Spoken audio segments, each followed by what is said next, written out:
अरिहन्तान् नमो सीतानं नमो अव्ययानं नमो वज्रायान् नमो लोहे सव्वसाम्। हाँ, कौन बिना बिन करेंगे? कौन कर? प्रेमलता जी। जी दीदी। हाँ। जय जिनेन्द्र।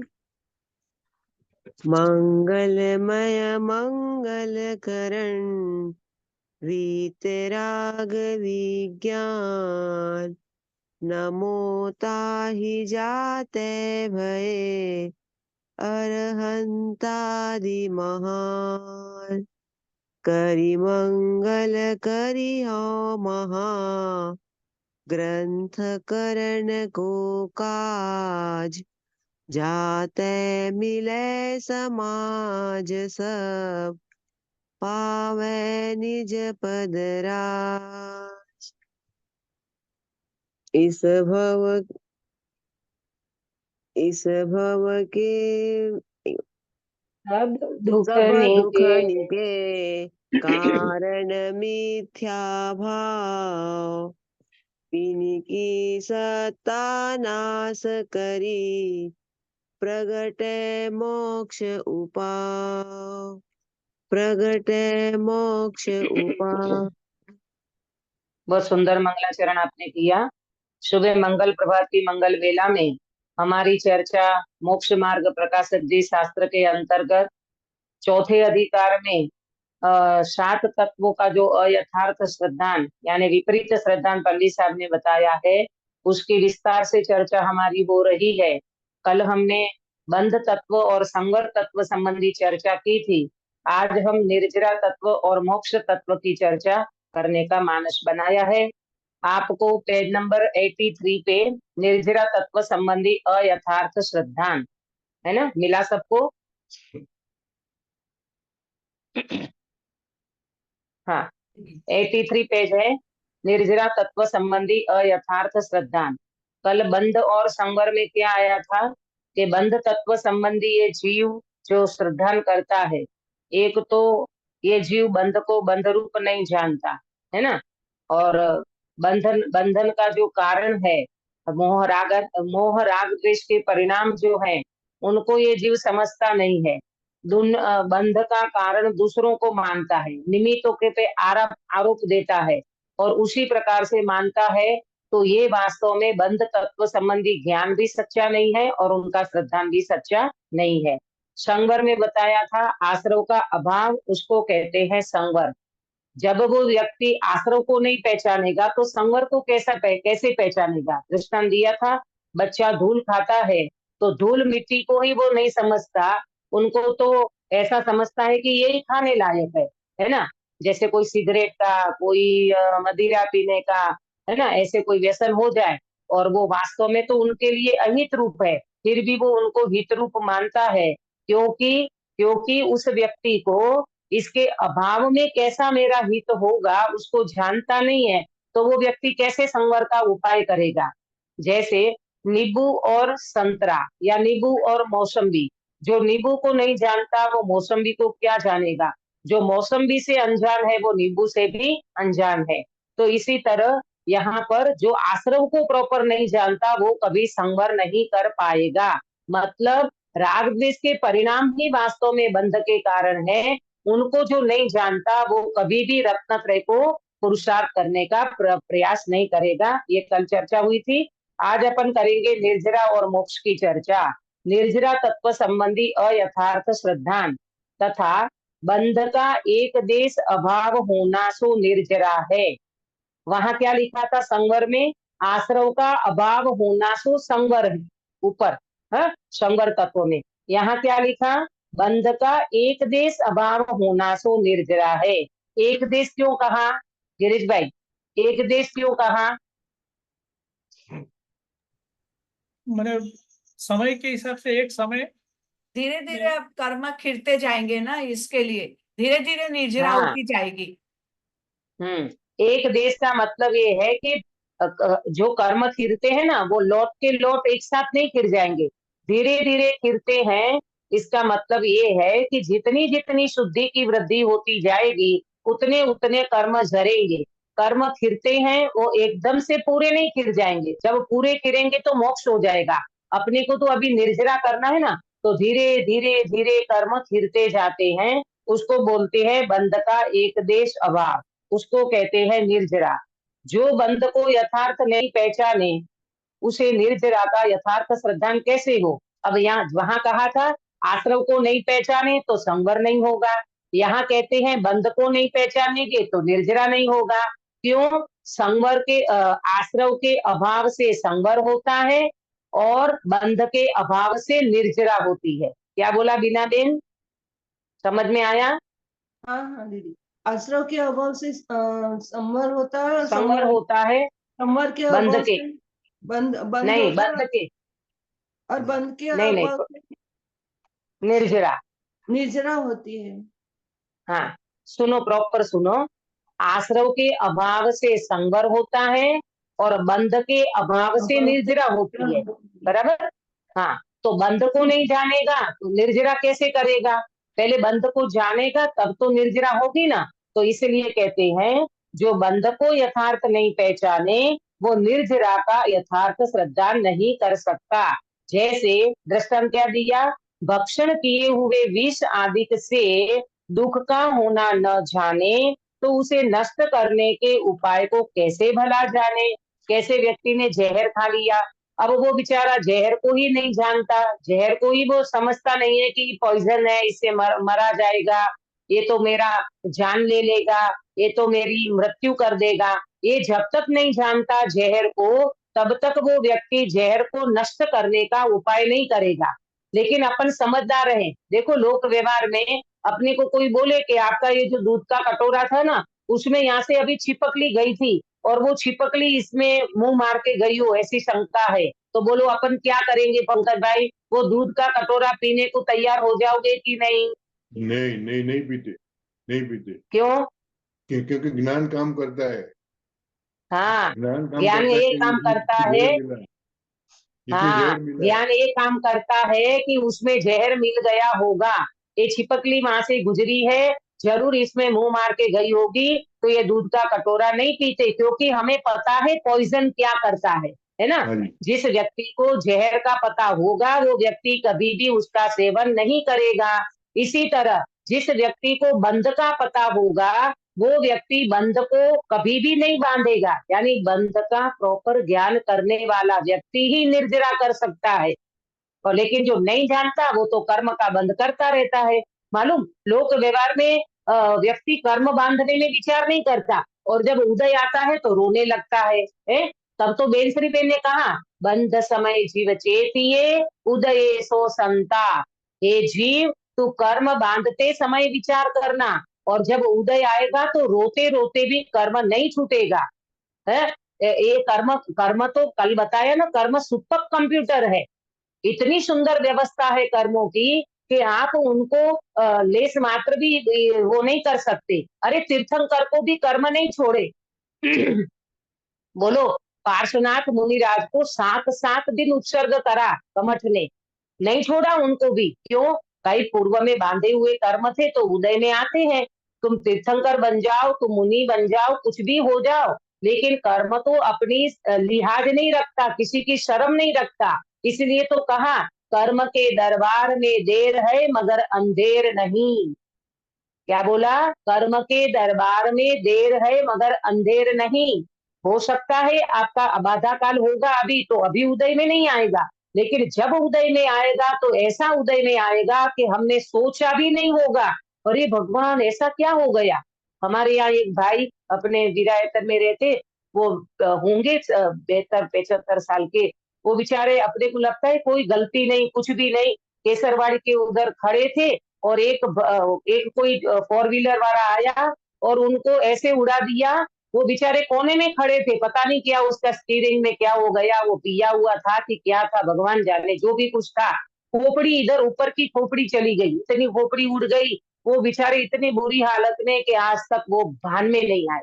उसके बेटे आए, बरोड़ा ले गए, अभी तो वो हॉस्पिटल में है। मतलब कहने का मतलब ये है कि कब व्यक्ति सोच नहीं सकता कैसा कर्म उदय में आ जाए और व्यक्ति का क्या हो जाए।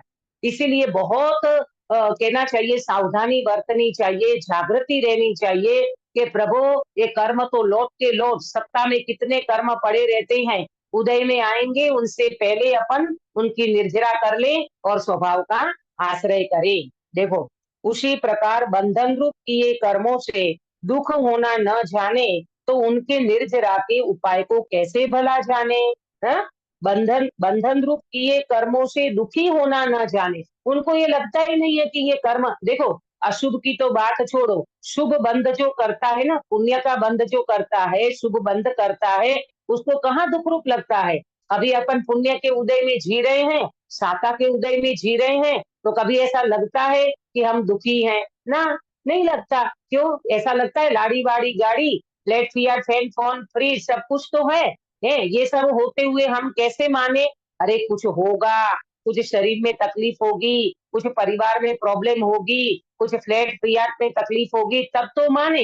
लेकिन अभी तो ऐसा पुण्य का उदय चल रहा है, पांचों उंगली घी में है, हमें क्या लगता कि ये कर्म बंधन बंधे हैं, ये पुण्य का बंध भी बंध का कारण है, कुछ नहीं लगता। तो कहने का मतलब यह है कि निर्जरा के अभाव को जानता नहीं है, इसका मतलब पहले बंध को नहीं जानता, और बंध को जानने वाला व्यक्ति ही निर्जरा करेगा, नहीं सर तो वो व्यक्ति ऐसा गाफिल हो जाता है, पुण्य के उदय में व्यक्ति ऐसा गाफिल हो जाता है। अभी आया था ना 2-4 दिन 4-6 दिन पहले, वो लोनावाला गए थे, वो पूरा फैमिली पानी में डूब गया। क्या जरूरत थी वहां जाने की बताओ? वो तो अपन कहते हैं क्या जरूरत थी, अरे मौत बुला रही थी, मौत, और कोई नहीं बच पाया, एक छोटी सी बच्ची बच गई, ऐसा समाचार है। बताओ, आयु होती आयु होती तो कहीं से भी उपाय मिल जाता, उस बच्ची को डॉक्टर मिल गया और बाकी सब चले गए हैं। कहने का मतलब ये है भाई, ये जीव को बिल्कुल गाफिल हो जाता है। अरे तुम तीर्थ यात्रा करो, तुम सिद्धों की स्थली में जाओ, मोक्ष स्थली में जाओ, ऐसी यात्रा करो, ऐसे माहौल में रहो, सत्संग में रहो, देव शास्त्र गुरु की निकट में रहो।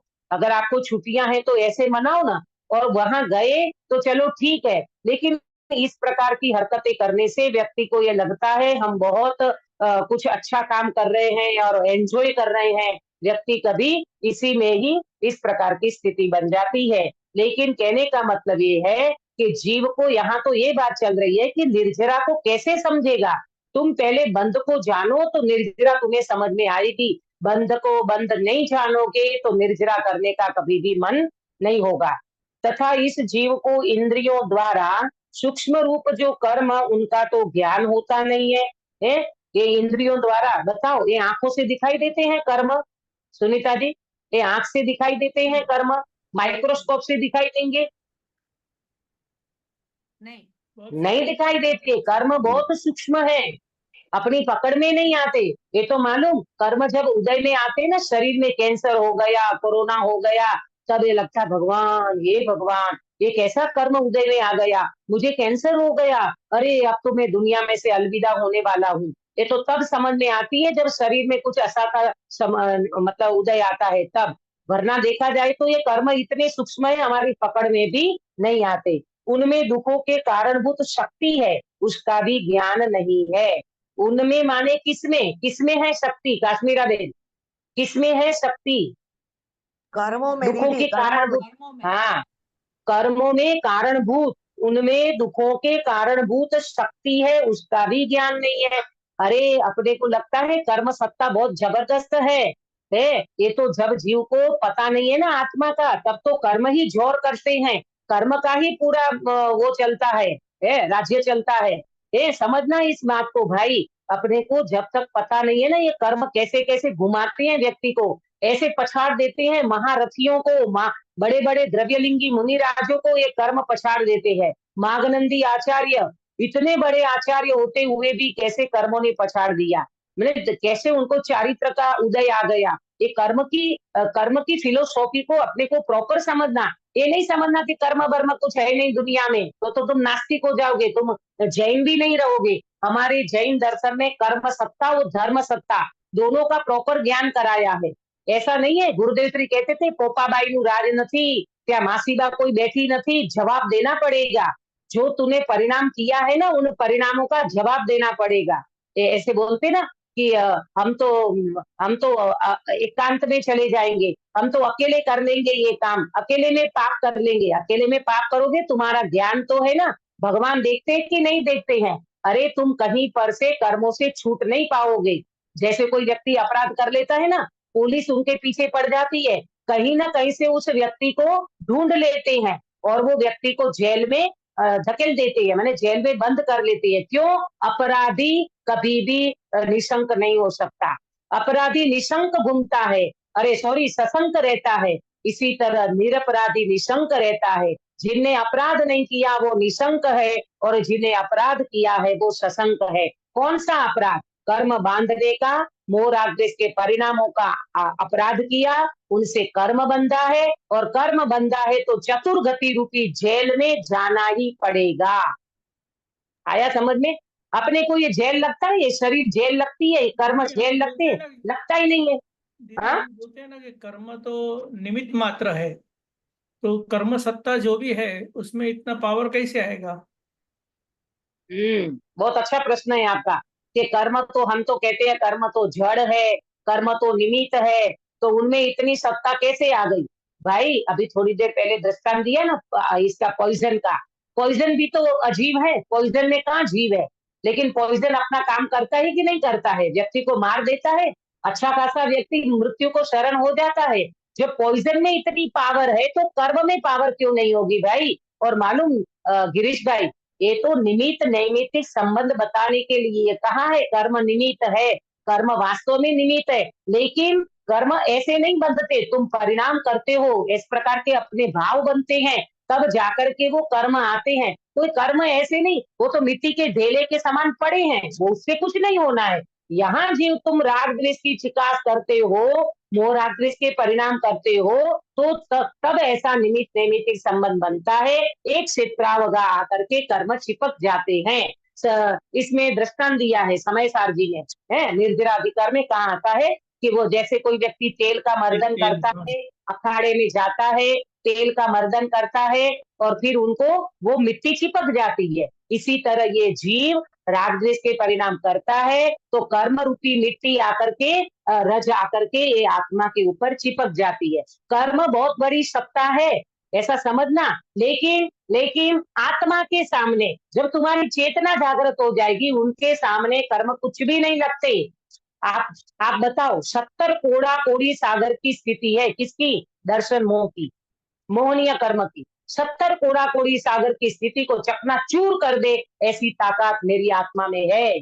आया समझ में? इसीलिए दृष्टि का जोर जब आता है ना, स्वभाव का जोर, हाँ ये बात चौकस है। आप स्वभाव का जोर करोगे, अंदर में जोर लोगे, मतलब स्वभाव की दृष्टि करोगे, स्वभाव का श्रद्धान करोगे, आत्मा का अंदर में इतना प्रॉपर आप ज्ञान करके मैं ही सर्वस्व हूँ प्रभु, आज तक मुझे पता नहीं था तो ये कर्मों ने मुझे बहुत परेशान किया, ऐसा कहने में आएगा। लेकिन जब स्वभाव का पता चल जाएगा तो कर्म दिखते ही नहीं है।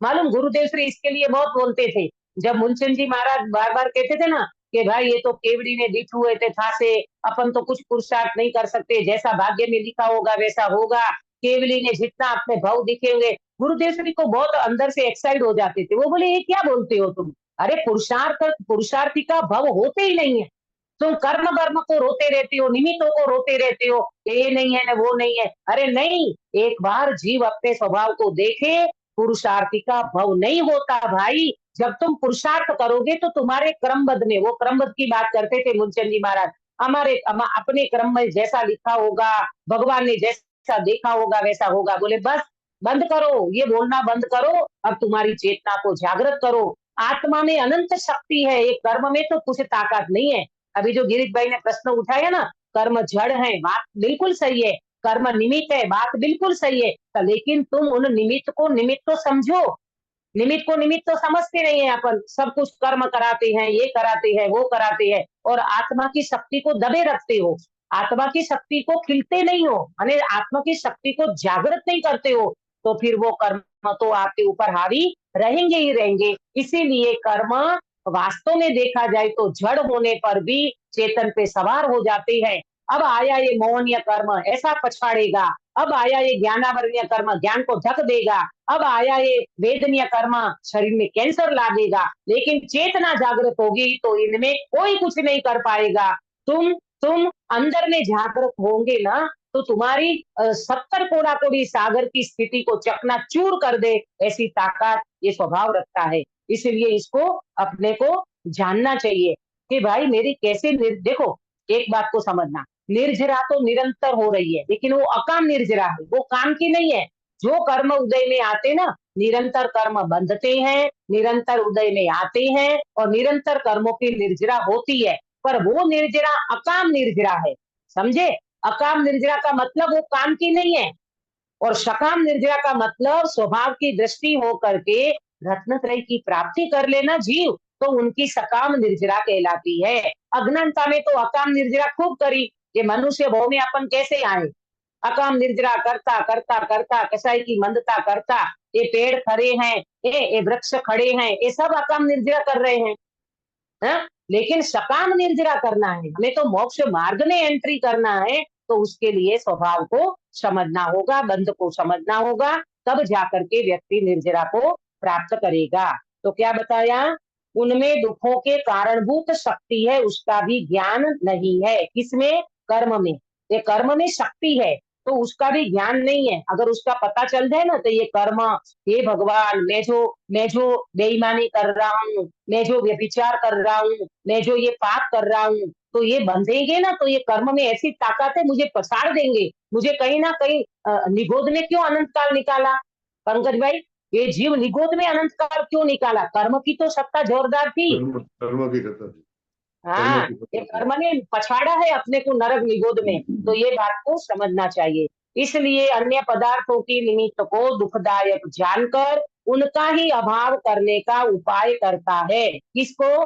कर्म को दुखदायक जानता है, निमित्त को दूर करने का विचार करता है, उसका अभाव करने का उपाय करता है, परंतु वे अपने अधीन नहीं है। निमित्त तुम्हारे अधीन नहीं है, कर्म की शक्ति भी तुम्हारे अधीन नहीं है, वो तो जोर दिखाएगी, लेकिन तुम स्वभाव का आश्रय करोगे तो ही तुम्हारा काम बनेगा। तथा कदाचित दुख दूर करने के निमित्त कोई इष्ट संयोग आदि कार्य बनता है, तो वह भी कर्म के अनुसार बनता है। इसलिए उनका उपाय करके, बराबर है ना? हाँ, उनका उपाय करके वृथा ही खेद करता है। अब क्या बताया कि कदाचित दुख को दूर करने में कोई निमित्त आ गया, इष्ट संयोग आ गया, तो ऐसा बन सकता है। कई बार अपन कहते ना, अरे बोलते ना, सूरी का घाव सुई से टल गया। बहुत बड़ी कुछ घटना होने वाली थी, वो जरा से में निपट गई। बहुत कुछ बड़ा उदय आना था, वो जरा से में निपट गया। बहुत असाता उदय में आनी थी, वो जरा से में निपट गया। तो ऐसा बन सकता है, वो कर्म के अनुसार ये आता है ना, असाता साता में संक्रमित हो जाती है। ऐसा हो सकता है, लेकिन वो भी स्वभाव से होगा। तुम इतना अंदर में लग जाओ कि तुमको अंदर में ऐसा भगवान आत्मा का श्रद्धान हो जाए, इतना उपयोग लग जाए आत्मा में कि आपको वो सारी असाता साता में संक्रमित हो जाए। ऐसा कभी बन सकता है। इसलिए उनका उपाय करके वृथा ही खेद करता है। यहाँ क्या बताया? कदाचित दुख दूर करने के निमित्त कोई इष्ट संयोग आदि कार्य बनता है, तो वह भी कर्म के अनुसार बनता है, तुम्हारे अनुसार नहीं बनता। लेकिन ये जीव क्या करता है? इसलिए उनका उपाय करके वृथा ही खेद करता है। वो उपाय कहाँ करता है? कर्म में। निमित्त को हटा दो, इनको ये कर दो, उनको वो कर दो। अरे ये तुम्हारे हाथ में नहीं है, वो तुम्हारी सारी भवितव्य के ऊपर है। इसीलिए अगर तुम्हें निर्जरा करना है कर्मों की, तो तुम स्वभाव की दृष्टि करो, उनसे निर्जरा होगी। बाहर में कुछ भी करोगे तो निर्जरा नहीं होगी। इस प्रकार निर्जरा तत्व का अयथार्थ ज्ञान माने सच्चा ज्ञान नहीं होना, और उसके होने पर अयथार्थ श्रद्धान होता है। तो तुम्हारा श्रद्धान भी सच्चा नहीं होगा, और नहीं है सच्चा श्रद्धान, तो वो व्यक्ति मोह राग द्वेष को दूर करने का, अंदर में स्वभाव का आश्रय करने का ये प्रयत्न नहीं करता, तो निरंतर बंध को प्राप्त होगा, निर्जरा को प्राप्त नहीं होगा। अब आप 3 बिंदु नोट करना इसमें कि ये निर्जरा तत्व की भूल क्या है, अभी जो हमने पढ़ा है उसमें से। नंबर 1, निर्जरा तत्व का अयथार्थ श्रद्धन। इस जीव को सूक्ष्म कर्म का ज्ञान नहीं है। सूक्ष्म कर्म है ना, सूक्ष्म कर्म, इसका ज्ञान नहीं है।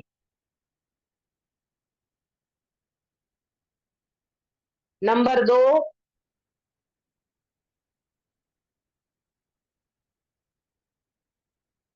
नंबर 2,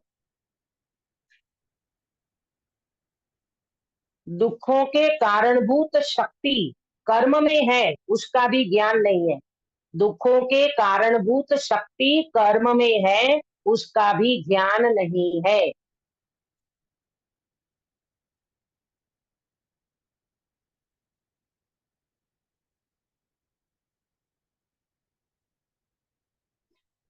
और कर्म के अभाव में सुख है, ये नहीं जानता। कर्म के अभाव में सुख है, ये नहीं जानता, ये भूल है। कर्म का अभाव, ये निर्जरा को प्राप्त करेगा तो कर्म का अभाव होगा ना। एक देश अभाव नोट करना, एक देश अभाव, कर्म का एक देश अभाव में ही सुख है, ये नहीं जानता, ये निर्जरा तत्व संबंधी भूल है। दीदी, हम्म, आश्रव से ही तो बंद होता है ना। हाँ, आश्रव से बंद होता है, तो आश्रव को नहीं जानता है ना। मोहराग द्वेष के परिणाम, मोहराग, देखो सुनो ध्यान से, मोहराग द्वेष के परिणाम से जीव को कर्म बंधता है, बराबर। अब जो कर्म बंधा तो उसकी निर्जरा कैसे होगी? निर्जरा भी जितना, यही बात को समझना प्रेमलता जी, कि निर्जरा भी जब तुम्हारे जितने जितने मोहराग द्वेष के परिणाम का अभाव होता जाएगा ना, उतना कर्म नहीं बंधेगा।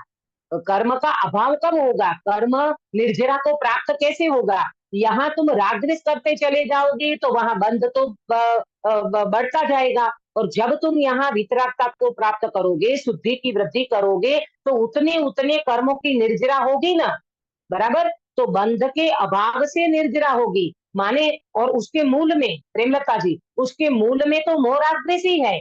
मोह राग द्वेष को तो लेके चलना है। आश्रव का अभाव होगा तो संवर होगा, और संवर जितना बढ़ता जाएगा तो निर्जरा होगी, और बंध का अभाव होता जाएगा। ये सब एक साथ ही एक ही समय में होता है। ये तो अपन समझाने के लिए क्रम करते हैं। वास्तव में देखा जाए तो देखो, मैं एक एग्जांपल देती हूँ। जैसे मैं साधना करने बैठी, ठीक है, और मैंने अंदर में मेरे आत्मा का अनुभव किया। तो जब मैंने मेरे आत्मा का अनुभव किया, उनसे पहले मेरे अंदर में जो भी परिणाम चलते थे, मोह राग द्वेष के, शुभ भाव अशुभ भाव जो भी चलते थे, तो वो परिणाम चलते थे, उनसे मैंने भेद विज्ञान किया। भेद विज्ञान किया तो अंदर में अभेद आत्मा का लक्ष्य किया, आत्मा की अनुभूति करी। जिस समय मैंने आत्मा की अनुभूति की, उसी समय एट ए टाइम 3 काम बनते हैं एट ए टाइम।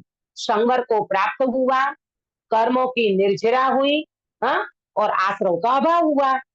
3 बातें बनी। जिस समय मैंने सम्यक दर्शन किया, उसी समय ये तीनों बातें बनती है एक ही समय में। आश्रव का अभाव होता है, संवर प्रकट होता है, अंश से कर्मों की निर्जरा होती है, और बंध का भी अनंतानुबंधी का अभाव होता है। प्रेमलता जी, आपका प्रश्न जी समझ में आया? जी दीदी, हाँ, एक ये दूसरे से सारी संबंधित है। हाँ, ये सारी चीज एट ए टाइम होती है, एक ही समय में। एक ही समय में बंध का अभाव होता है, कर्मों की निर्जरा होती है, आश्रव चलता है, संवर को जीव प्राप्त करता है। ये एक ही समय में एट ए टाइम घटना घटती है।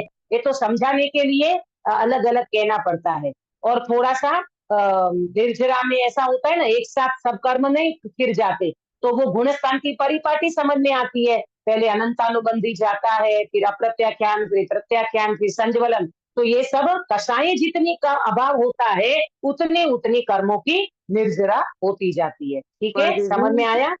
ये समझ में नहीं आता ना कि क्या करने से क्या कर्म बंधा होगा। जैसे मान लो घुटने में दर्द है, तो ऐसा समझ में हाँ, नहीं आता ना कि क्या किए होंगे तो उदय में आया। उसका कारण समझ में नहीं आता ना। देखो प्रेमलता जी, उसका कारण समझ में ये आता है कि ये जो घुटनों का दर्द है, वो असाता का उदय है, वो शरीर में है। अब अपनी दृष्टि ऐसी बदल जानी चाहिए प्रेमलता जी। पहले हम है ना, कारण कहाँ खोजते हैं?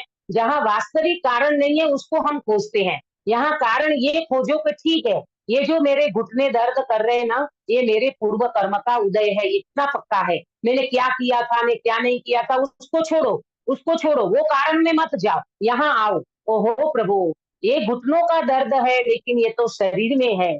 घुटना मेरा नहीं है, शरीर मेरा नहीं है, कर्म का उदय मेरा नहीं है, फिर भी मेरे संयोग में ये शरीर है तो उसमें आया, पर ये तो संयोग है ना, तो संयोग तो कभी वियोग में बदल जाएगा, शरीर तो कभी ना कभी छूटना है। तो उपाय क्या करना? उपाय ये करना, मैं अशरीरी भगवान आत्मा हूँ, मेरे में घुटने नहीं है, मेरे में शरीर नहीं है, मेरे में वेदना नहीं है। कल ही मैं पढ़ रही थी कि वेदना 12 भावना है ना, 12 भावना, उस 12 भावना में इतनी सुंदर चर्चा आई अशुचि भावना में, कि ये जो तुम मानते हो ना, ये कि ये शरीर है, ये शरीर में रोग होते हैं, तो कहते हैं ये रोग नहीं है, ये रोग माने पीड़ा नहीं है, ये वेदना है, ज्ञान है। वेदन विद धातु से जानना जानना होता है। अपने को लगता है मुझे पीड़ा होती है, पीड़ा नहीं है, वहां ज्ञान है। ज्ञान में ही वेदन होता है कि मुझे ये घुटने दर्द कर रहे हैं, तो वास्तव में देखा जाए तो वो ज्ञान का वेदन है। हम फोकस करते हैं बॉडी का, शरीर का, तो हमें लगता है कि मुझे पीड़ा होती है। मैं तो कई बार ये दृष्टांत देती हूँ कि जिस समय आप किसी व्यक्ति के साथ बातों में लग जाते हो ना, तब पीड़ा का पता नहीं चलता। बोलो, सिर दर्द इतना हो रहा है, लेकिन बेनपणी आ गई, आपकी फ्रेंड आ गई और उसके साथ ऐसे बातों में लग गए, सिर दर्द कहाँ गायब हो गया। फिर अपन बोलते अच्छा हुआ तुम आ गई, मेरा तो सिर दर्द ही कम हो गया। लो, अब उनके साथ बातों में लग गए तो सिर दर्द कम हो गया, ऐसा होता है ना। अरे भाई, ये रुचि का विषय है, जहां तुम्हारी रुचि होगी उपयोग लग जाएगा, वहां तो पता ही नहीं चलेगा। इसी तरह आत्मा में उपयोग लगाओ, पता ही नहीं चलेगा। अरे मुझे तो सच में कई बार ऐसा आश्चर्य सा क्या ऐसा लगता है, इन मुनि राजों को पता नहीं चलता होगा क्या? दस्यु कुमार मुनिराज के माथे पे सिर पे सिगड़ी जलाई गई, मतलब अंगारा रखे गए, तो क्या वो स्टेच्यू बने रहे थे क्या?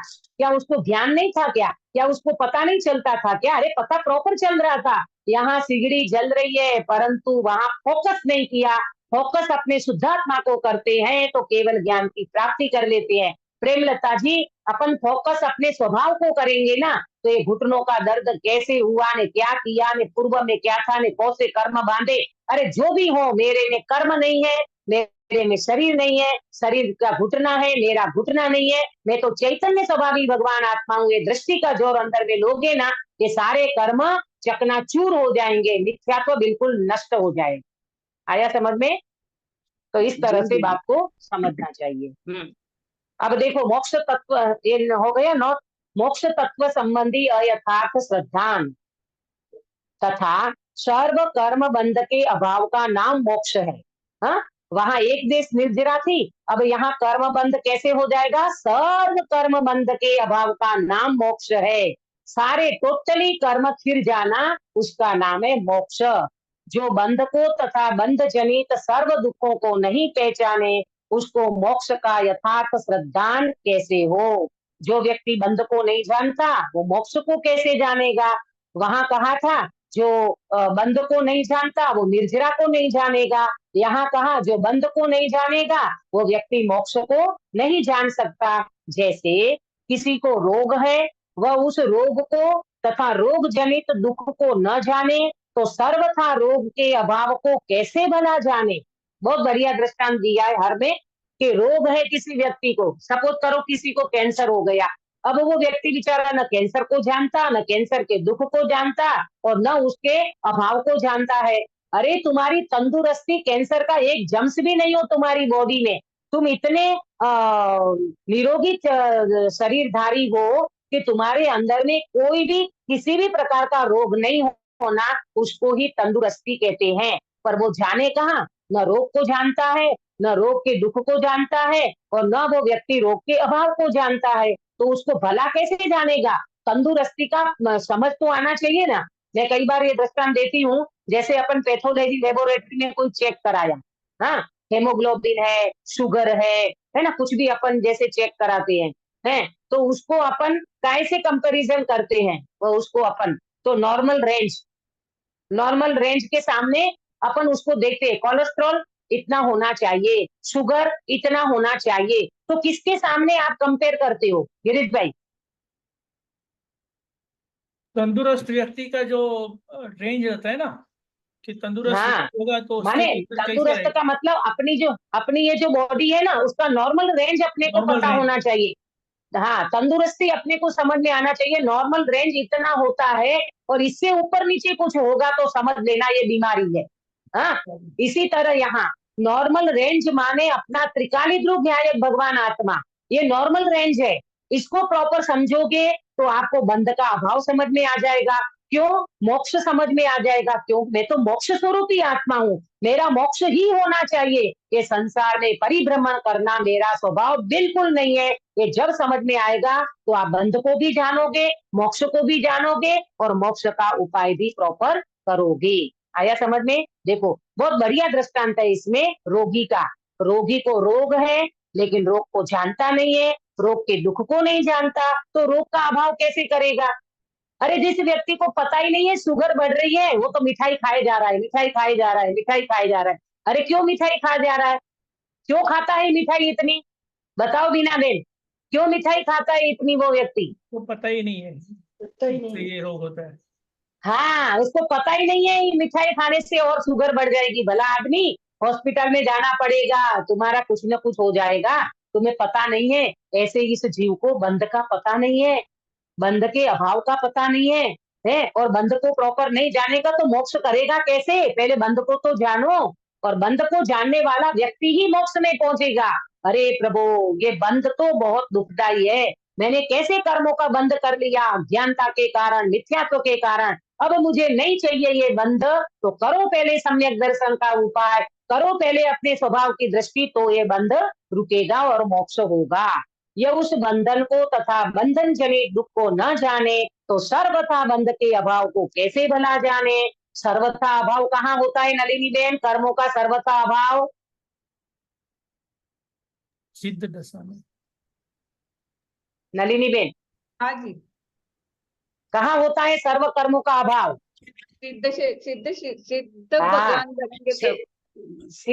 सिद्ध भगवान को माने मोक्ष दशा में, बराबर, मोक्ष दशा में सर्व कर्मों का अभाव हो जाता है। तो बोलो, मुझे मोक्ष में जाना है कि नहीं जाना है? मुझे सर्व कर्मों का अभाव करना है कि नहीं करना है? अगर तुम्हें सर्व कर्मों का अभाव करना हो तो बंध को प्रॉपर समझो, बंध का अभाव होगा तो मोक्ष मिलेगा, तो बंध को भी प्रॉपर समझो और मोक्ष को भी प्रॉपर समझो, तब व्यक्ति का काम बनेगा। तथा इस जीव को कर्मों का और उनकी शक्ति का तो ज्ञान है नहीं, कर्म का भी ज्ञान नहीं है, कर्म की शक्ति का ज्ञान नहीं है, पहले आया था। इसलिए बाह्य पदार्थों को दुख का कारण जानकर उनका सर्वथा अभाव करने का उपाय करता है। ये तो बाह्य कारण को मानता है, इनसे ये हो रहा है, इनसे ये हो रहा है, ये मेरे को दुखी करता है, ये मेरे को सुखी करता है। निमित्त निमित्त निमित्त निमित्त निमित्त पे ही छिपका रहता है, निमित्त को ही भला बुरा जानता है और उसको हटाने, मिटाने, जुटाने का उपाय करता है, जो गलत है। तथा यह तो जानता है कि सर्वथा दुख दूर होने का कारण इष्ट सामग्रियों को जुटाकर सर्वथा सुखी होना है, परंतु ऐसा कदापि नहीं हो सकता। बोलो, आपको सारी सामग्री मिल जाएगी क्या? ऐसा तो उदय नहीं है। अरे तीर्थंकर को भी नहीं आता ऐसा उदय। इतनी पुण्य प्रकृति होने पर भी तीर्थंकर को माँ के गर्भ में आना पड़ता है, ऐसे जन्म नहीं हो जाता। प्रसूति होती है माता की और वो बच्चा जन्म लेता है, माँ के गर्भ में रहना पड़ता है तीर्थंकर को भी। कोई तीर्थंकर ऐसे नहीं है कि एकदम से जन्म हो गया, ना, बिल्कुल नहीं। तीर्थंकर को भी माता के गर्भ में आना पड़ता है, 9 महीना रहना पड़ता है। हाँ, ये बात अलग है कि उनकी वीआईपी फैसिलिटी होती है, कोई तकलीफ नहीं होती, कोई किसी भी प्रकार का दुख नहीं होता, वो पुण्य प्रकृति काम कर रही है, पर गर्भ में तो आना पड़ता है। ये वृथा ही खेद करता है, ये सामग्री जुटाने का मानता है, मुझे ये सारी सामग्री मिल जाएगी तो मैं क्या हो जाऊंगा? सुखी हो जाऊंगा। लेकिन भाई ये सब कुछ होने वाला नहीं है। अरे अच्छे खासे पुण्य के उदय वाले व्यक्ति को भी पाप का उदय ऐसा आ जाता है, वो व्यक्ति का सारा वो धन चला जाता है, सामग्री चली जाती है, संयोग चले जाते हैं। बनारसी दास जी ने दो शादी करी थी, पता है आपको? कितने संतान थे बनारसी दास जी के, सुधाबेन? 9 संतान। 9 संतान, 9 संतान, 2 पत्नी, 9 संतान, सारे के सारे चले गए। बनारसी दास अकेले ठूठ के ठूठ रह गए, अकेले रह गए, सब चले गए। लेकिन ज्ञानी कभी दुखी नहीं होते, वो समझते हैं मुझे वास्तव में इससे दुख नहीं है, मुझे राग से दुख था, मेरा राग चला गया तो मुझे कोई प्रॉब्लम नहीं है। जब अंतिम बच्चा गया ना, तो वो पंडित जी थे तो प्रवचन करते थे, तो मैंने पहले बात कही है आपको। तो जब बच्चा मर गया और पंडित जी प्रवचन में लेट पहुंचे, तो क्या जवाब दिया? उन्होंने पूछा, पंडित जी आपको लेट कैसे हो गया? तो क्या जवाब दिया था? किसी संबंधी को छोड़ने गए थे करके। मेहमान को। मेहमान को मेहमान को विदा करने गए थे। घर पे मेहमान आए थे, वो चले गए, तो उसको विदा करने गए थे। बताओ, बच्चे को मेहमान मान रहे हैं और अपन बच्चे को छाती से लगाते हैं, मेरा बच्चा मेरा बच्चा मेरा बच्चा। अरे काय का बच्चा? कोई अपना नहीं है पंकज भाई, ये पूरे संसार में परमाणु मात्र मेरा नहीं है। ये जीव तू अपना हित कर ले। हाँ, समझ में आता है? सब स्वार्थ के सगे रहते हैं। धुतारानी तोड़ी छे એમ બતાવ્યું ગુરુદેવશ્રી નિયમ સારજી ने आया, ये तो धूर्तों की टोली है, ये सब धुतारे हैं। अपने को दुख लगता है, अरे दीदी ऐसा मत बोलो, हमारे बच्चों को बुरा लग जाएगा। अरे बुरा क्या लगेगा, अपने को बुरा लगना चाहिए। अरे मैं कैसे बैठा रहा है संसार में, इसके लिए उसके लिए, इसके लिए जीते उसके लिए जीते। कितनी घटनाएं घटती रहती है, अपनी आंखें नहीं खुलती। जिस बच्चे को जन्म दिया वो बच्चा थू करने लगता है। अमेरिका जैसे उद्यम में चला गया, बच्चा वापस लौटना नहीं चाहता है। समाधि कराने के लिए, नमोकार मंत्र सुनाने के लिए तैयार नहीं है। भाई ये बहुत बड़ा विचित्र संसार है। मैं ये नहीं कह रही हूँ आपके बच्चे अच्छे होंगे, आपके बच्चे संस्कारी होंगे, लेकिन घटनाएं तो घटती है ना दुनिया में, ये तो अपने को समझना चाहिए। हाँ, तो देखो क्या बात चली। हाँ, यहाँ आए थे अपन। इस प्रकार मिथ्या दर्शन से मोक्ष तत्व का अयथार्थ ज्ञान होने से अयथार्थ श्रद्धान होता है। इस प्रकार ये जीव मिथ्या दर्शन के कारण जीवादि 7 तत्वों का जो कि प्रयोजन भूत है, उनका अयथार्थ श्रद्धान करता है। अब इसकी 3 बातें नोट कर लो। मोक्ष तत्व संबंधी विपरीत श्रद्धान, मोक्ष तत्व संबंधी भूल। नंबर 1, बंध को और बंध जनित दुख को नहीं पहचानता, बंध को और बंध जनित दुख को नहीं पहचानता।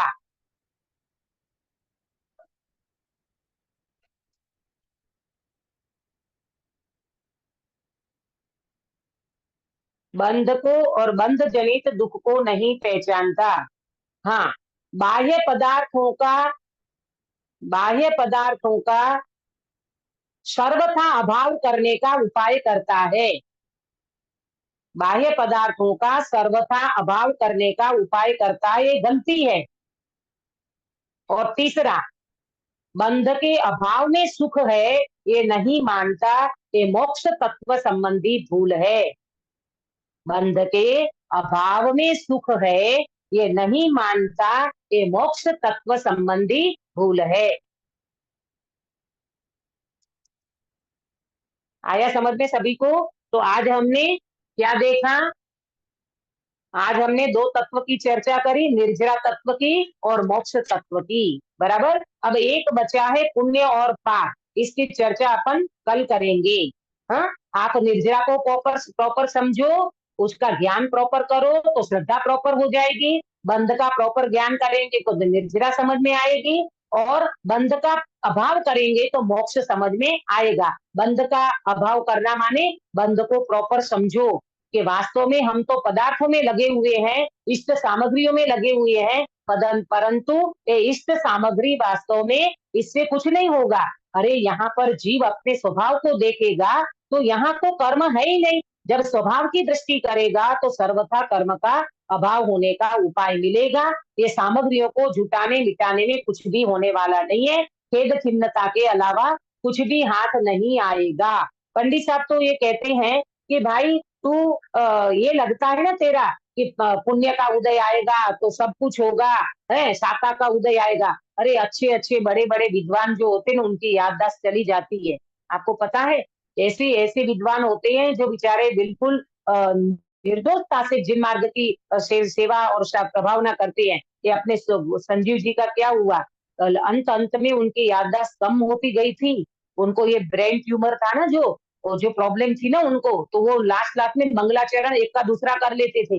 वो तो उनकी धर्म पत्नी बैठती थी ना पास में, उनको समझ में आ जाता था और बाद में उनको जब बहुत ही तकलीफ हुई ना, तो सारी मतलब मेमोरी ऐसी हो गई, लॉस हो गई, पता ही नहीं चलता प्रभु कर्म का उदय कैसा आ जाएगा। इसलिए उनमें आप ताकत न लगाएं, पदार्थों में, सामग्रियों में, पर अपना उपाय अंदर में करेंगे तो ही ये काम बनने वाला है।